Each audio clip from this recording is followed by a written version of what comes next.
అక్కడ వాళ్ళంతా lower middle class చుట్టేమో వీళ్ళు కబ్జాలు పెట్టిన భూములు ఉన్నాయి.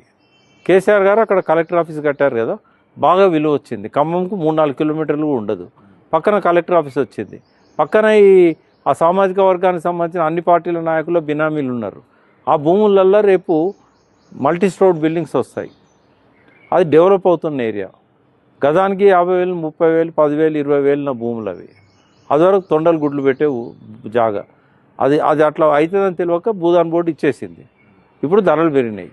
ఇంకోటి ఆకాశ హార్మాల మధ్య ఈ స్లమ్ములు వెక్కిరించినట్టు ఉంటాయి కదా, కాబట్టి రాత్రి కోర్టు ఆర్డర్లు ఉన్నా ఎన్నున్నా 40 జేసీబీలను తీసుకొచ్చి కులగొట్టారు, అమానుషంగా చేశారు. అది దానికి అక్కడున్న వాళ్ళంతా బాధ్యత వహించాల్సి వస్తుంది. ఒక్క కేటీఆర్ తప్ప ఏ నాయకుడు పోయిన వాళ్ళు లేడు.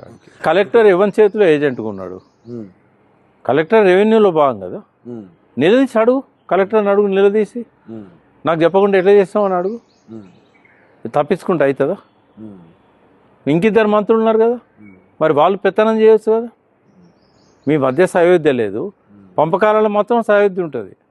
ఆడ అందరికి ఉన్నాయి ఆడ బినామీలు. సిపిఎం కూడా బినామీలు ఉన్నారు ఆడ. లేకపోతే వాళ్ళు ఎందుకు పోరు మరి? వాళ్ళు గుడిసెలు వేయించేటోళ్ళు కొట్లాడి కూల్చేస్తుంటే అడ్డమేళ్ళ వాళ్ళు. ఆడేమన్నా బతికుందంటే ఆ పార్టీ ఖమ్మంలే కదా బతికుంది. ఆ సిపిఐ ఒక ఆంధ్ర ఆయన తెచ్చి అధ్యక్షునిగా పెట్టుకున్నది. ఆ సిపిఎం ఏమో ఒక నాయకుని చేతిలో మొత్తం పార్టీ ఉంటుంది. ఆ నాయకుడు అదే సామాజిక వర్గం. ఆడ అధ్యక్షునికి ఎవరిని అన్నబెట్టని, అధ్యక్షుడు ఎవరో ఉంటారు కానీ ఆయన పెత్తనం నడుతుంది ఖమ్మంలో. ఆయన చేతిలో ఆ పార్టీ బందీ అయింది, అధ్యక్షుడు బందీ అయిపోయాడు. ఇక వాళ్ళు ఇక్కడ ఏం చేసిండ్రు? ఇప్పుడు వాళ్ళకు పోయినలా, వీళ్ళు ఏమన్నా మంచిళ్ళు ఇచ్చిండ్లా, జేసీబీలకు అడ్డుపోయినలా. 4 గంటలు ఉదయం 5 గంటల నుంచి సాయంత్రం 5 గంటల దాకా కూల్చేస్తూ ఉంటే ఖమ్మంలో ఉన్న సిపిఐ ఏమన్నది? పాలక పార్టీలకు తోకలు ఉండడమేనా, లేకుంటే ప్రజల పక్షాన ఉంటారా? ఈ జాగాల ఇల్లు కట్టుకోవడం దొరలకు నచ్చదు, అక్కడున్న పక్కనున్న బినామీ దొరలకు నచ్చదు.